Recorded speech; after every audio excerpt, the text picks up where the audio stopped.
Та нар гэр гэрэлтүүлэхээс ажиллах юм бол манай лампыг солих шаардлага байхгүй шүү дээ. Урдаас тэгт. Тавьж болно гэдэг өөрөө тавьж гисэн. Зам төврийн осол аюул маш их гарч ийн л та. Энээс бас хүчтэй тусгалтай гэж байт юм л энэ хамгийн бага нэг зарсан байхгүй. Үндэсний баяр наадмын амралтын өдрүүдэд зам тээврийн ослын улмаас 41 иргэн бэртэж 8 иргэн нас орсон гэдэг мэдээллийг тээврийн цагдаагийн алба хаагч нар өгсөн. Үүний шалтгаан нь хурд хэтрүүлсэн, арх тогтруулах хундаа хэрэгэлсэн. За үзэгдэх орчин хязгаарлагдмал үед гүйцэд төрүүлэх үйлдэлийг хийсэн зэрэг багтдаг байна. За ослын бас нэгэн том шалтгаан бол стандартын бус гэрлийг жолооч нар автомашинда тавьдаг нь ослын нэгэн шалтгаан болдог гэдгийг алба хаагч нар байна.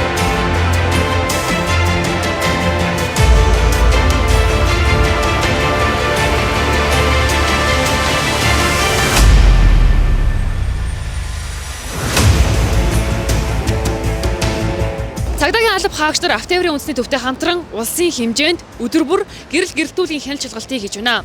За хяналт шалгалтаар 10 машин тутмын ердөө 1-2 нь стандарт гэрэлтэй байгааг холбогдох алба хаагч нар хэлж байна.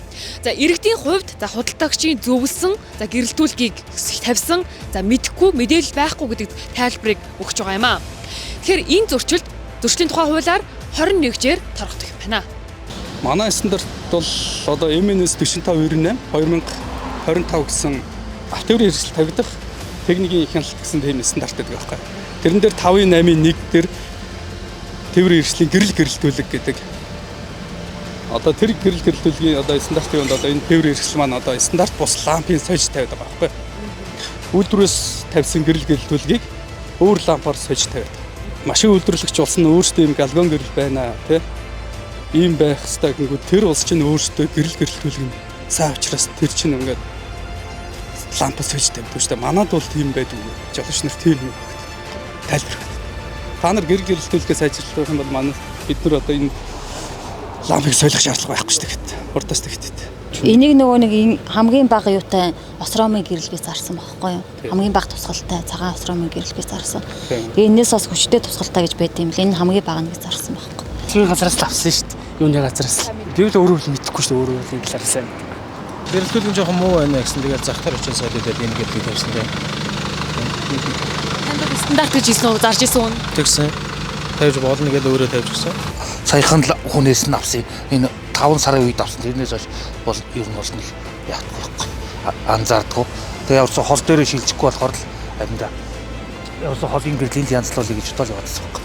Манай би бүхэн бол Хүү аймгийн Авлан цомын хотод дэвсгэрээр хэрэгслүүдийн гэрэлтүүлэг олон гэрэлт шилжүүлэх тийм юм дээр нь арга хэмжээ тооцож буюу онцлогоог шалгах тийм жургаар ажиллаж байна. За энэ аян маань бол улсын хэмжээнд энэ оныг дуустал хэрэгжүүлэн ажиллаж байгаа. Гэрэл эрслийн тухайд бол одоо энэ зуны цаг болж энэ хөдөө орон нутагт гэр бүлээрээ зорчиж байгаа. Энэ тал дээр зорж байгаа тээврийн эрслийн стандартын бус хүний нүдийг ялбуулах зам тээврийн осол аюул маш их гарч ийн л та. Тэрний үүднээс бид нар хяналт шалгалтыг эрчимжүүлэн өдөр бүр ажиллаж байна. Жолооч тээврийн эрслийн хоол ойрын гэрэл биш дээ. Энэ гадна талын гэрэлтүүлэг хэрэглэх журам зөрчсөн гэдэг нь 21/2024-д туруулаар хэмжээ өгдөг нэ. Зам уулын өдрийн 18-1 дээр бас заагаад өгчихсэн байгаа. Тэгээ энэ дээр нэгээд 21/2020-аар өнөөдөртөө арга хэмжээ өгдөг нь та маргааштай гэрэлтүүлгээс солихгүй бол энэ арга хэмжээ 11 сар хүртэл болдгоор маргааш өөрөө та буцахтайж дахиад энэ гэрэлтгийг явуучих юм бол гэрэл хураагдаад таны одоо үзлэг ажиллагаанд хаана очиж тэнцэн тэр нэг цуслаг хүртэл арга хэмжээ өгдөг нь шүү дээ.